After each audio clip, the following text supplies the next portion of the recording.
ሰላም ጤና ይስጥልን ውድ ተመልካቾቻችን፣ ይህ የኢትዮጵያ ልማት ባንክ በየሳምንቱ ያዘጋጀ ወደ እናንተ የሚያደርሰው ዜና ልማት ባንክ የተሰኘውና አጫጭር የፋይናንስ ዘርፉን የሚዳስሱ መረጃዎች የሚቀርቡበት መርሃ ግብር ነው።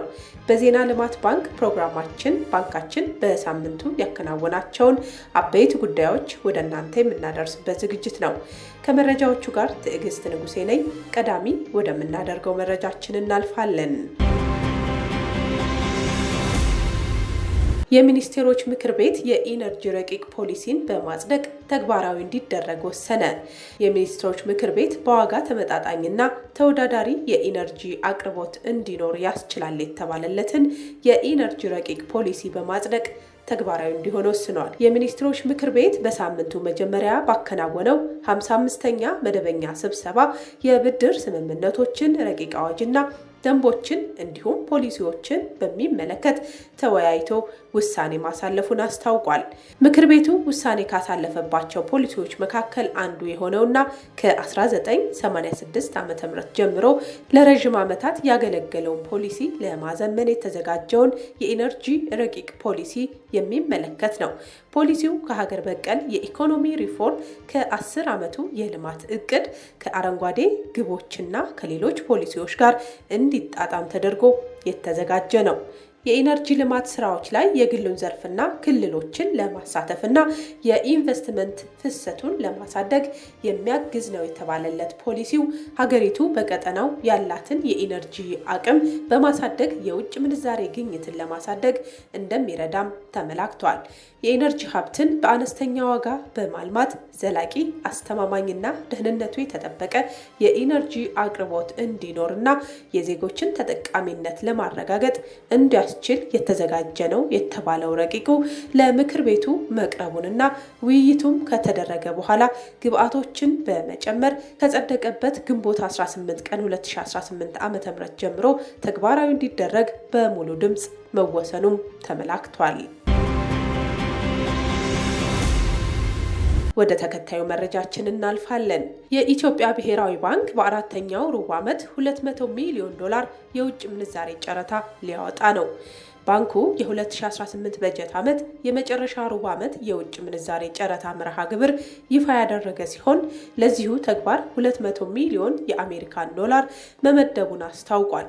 የማዕከላዊ ባንኩ መግለጫ እንዳመላከተው ይህ አዲስ አቅርቦት ስትራቴጂ በበጀት ዓመቱ መጠናቀቂያ ላይ የውጭ ምንዛሬ ገበያውን ለማረጋጋት ታሳቢ ያደረገ ነው።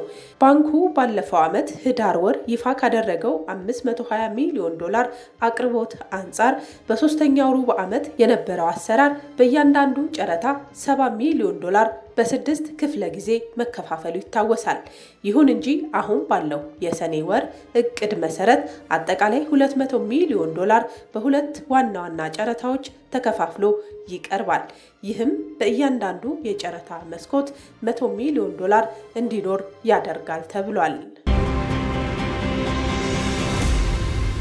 በተያያዘ ዜና ወደ ቻይና የሚላኩ ምርቶችን የውጭ ንግድ ፍቃድ በሁሉም ባንኮች እንዲሰጥ ተወሰነ።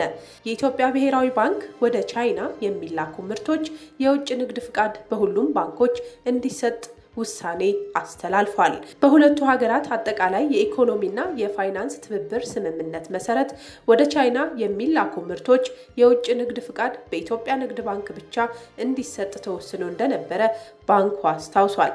ነገር ግን የሀገሪቱን የውጭ ንግድ ዘርፍ ይበልጥ ለማቀላጠፍ ተወዳዳሪነትን ለማሳደግና ለላኪዎች ምቹና ተደራሽ የባንክ አገልግሎት ለመፍጠር ቀደም ሲል የነበረውን ገደብ ሙሉ በሙሉ መነሳቱን አስታውቋል። በዚህም መሰረት ከዚህ በኋላ ወደ ቻይና የሚላኩ ማንኛውም አይነት የውጭ ንግድ ምርቶችን የፍቃድ አሰጣጥ ሰነድ ማደራጀትና ተያያዥ የባንክ አገልግሎቶችን በሀገሪቱ ውስጥ ፍቃድ ባላቸው በሁሉም ባንኮች በኩል መስተናገድ እንደሚችሉ ባንኩ አስታውቋል። ብሔራዊ ባንክ ባወጣው መግለጫ ሁሉም የንግድ ባንኮች ከተለመዱት የውጭ ንግድና የውጭ ምንዛሬ መመሪያዎች ጋር በተጣጣመ መልኩ ለደንበኞቻቸው አገልግሎቱን እንዲሰጡም አሳስቧል። ከሆርቲካልቸር ምርቶች ወጪ ንግድ ከ400 ሚሊዮን ዶላር በላይ ገቢ ተገኘ። ባለፉት 10 ወራት 236415 ቶን የሆርቲካልቸር ምርቶች ወደ ውጪ በመላክ 408.2 ሚሊዮን ዶላር ገቢ መገኘቱን የግብርና ሚኒስቴር አዲሱ አረጋ ገልጸዋል። ሚኒስትሩ በምስራቅ ሸዋ ዞን አዳሚ ቱሉ ጊዶ ኮምቦልቻ ወረዳ የሙዝ ክላስተር እና የሎሚ ምርት እንዲሁም በባቱ ከተማ የአበባ ምርት ጎብኝተዋል። አቶ አዲሱ በዚህ ወቅት እንደገለጹት ለሆርቲካልቸር ዘርፉ ከፍተኛ ትኩረት በመስጠት እየተሰራ መሆኑን ገልጸው በተያዘው በጀት ዓመት ከዘርፉ ወጪ ንግድ 600 ሚሊዮን ዶላር ገቢ ለማግኘት ታቅዶ ባለፉት 10 ወራት ብቻ 408.2 ሚሊዮን ዶላር ገቢ መገኘቱን ጠቁመዋል። በአትክልትና ፍራፍሬ በተለይም በአቮካዶ ምርት ብሔራዊ የአቮካዶ ልማት ፕሮግራም ተቋቁሞ ምርቱን ለማሳደግ እየተሰራ እንደሚገኝም አመላክተዋል። የሆርቲካልቸር ዘርፉ እያደገ የመጣውን የዜጎችን የምግብና ስርዓተ ምግብ ዋስትና ከማረጋገጥም ባሻገር የግብርና ምርቶችን ለሚያቀነባብሩ ፋብሪካዎች ለጥሬ ዕቃ አቅርቦት፣ ለስራ ዕድል ፈጠራና ከንዑስ ዘርፉ ለሚገኘው የውጭ ምንዛሬ እድገት የጎላ ሚና እንደሚጫወትም አመላክተዋል። ከውጭ ወዳገኘናቸው መረጃዎቻችን እናልፋለን። የአፍሪካ ልማት ባንክ በኮንጎ የተፋሰስ ልማት ውስጥ 63 የካርበን ፕሮጀክቶችን ለመደገፍ ከ3 ቢሊዮን ዶላር በላይ ድጋፍ እንደሚያደርግ አስታወቀ። በአፍሪካ ልማት ባንክ ቡድን ዓመታዊ ስብሰባው ጎን ለጎን በተካሄደው የመክፈቻ ውይይት ላይ ዓለም አቀፍ ለጋሾችን በኮንጎ ተፋሰስ ሰማያዊ ፈንድ በኩል 63 የካርበን ፕሮጀክቶችን ለመደገፍ ቃል ገብቷል።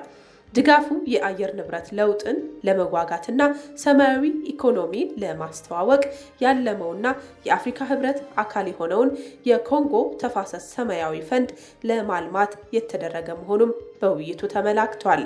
በውይይቱ የአፍሪካ ልማት ባንክ ቡድን በክልላዊ የአየር ንብረት ዘዴ የሚመሩ ፕሮጀክቶችን ተግባራዊ ለማድረግ 250 ሚሊዮን ዶላር የመጀመሪያ የገንዘብ ድጋፍ ለመስጠትም ቃል ገብቷል። የአፍሪካ ልማት ባንክ በበኩሉ ከኮንጎ ተፋሰስ ሀገራት እና ከሁሉም አጋሮች ጋር በመሆን ያሉትን የፋይናንስ ድጋፎችን ለማሰባሰብ ያለውን ቁርጠኝነት ገልጿል። የእስያ ልማት ባንክና የአሜሪያ ባንክ አነስተኛና መካከለኛ ኢንተርፕራይዞችን እንዲሁም አረንጓዴ ፋይናንስን ለማጠናከር የ100 ሚሊዮን ዶላር ብድር ተፈራረሙ። የጋራ ስምምነቱ የእስያ ልማት ባንክ በመላው አርሜኒያ ዘላቂ ልማቶች ላይ ኢንቨስትመንቶችን ለማጠናከር ለአነስተኛና መካከለኛ ኢንተርፕራይዞች በተለይም በሴቶች የሚመሩ ፕሮጀክቶችን ለመደገፍ ያለመ መሆኑም ተመላክቷል።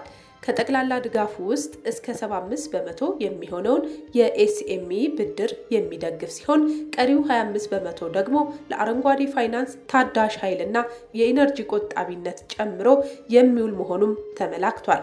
ከዚህ ውስጥ ቢያንስ 10 በመቶ የሚሆነው ድጋፍ በሴቶች ባለቤትነት የሚመሩ ኢንተርፕራይዞችን ለመደገፍ የሚውል መሆኑም ተመላክቷል።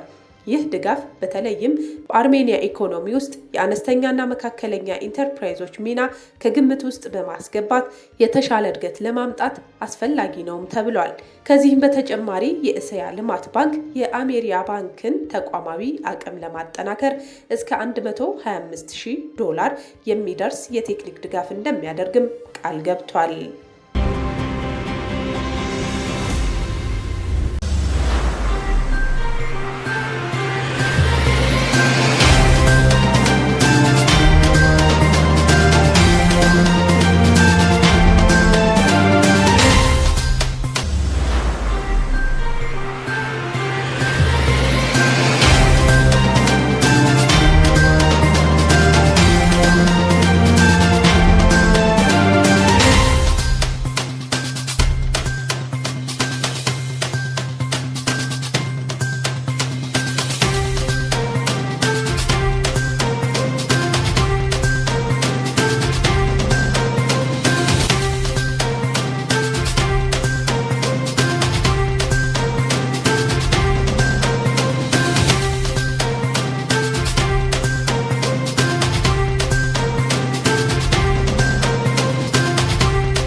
ተመልካቾቻችን ለዚህ ሳምንት ያዝንላችሁ የዜና ልማት ባንክ መረጃዎቻችን እነዚህ ነበሩ።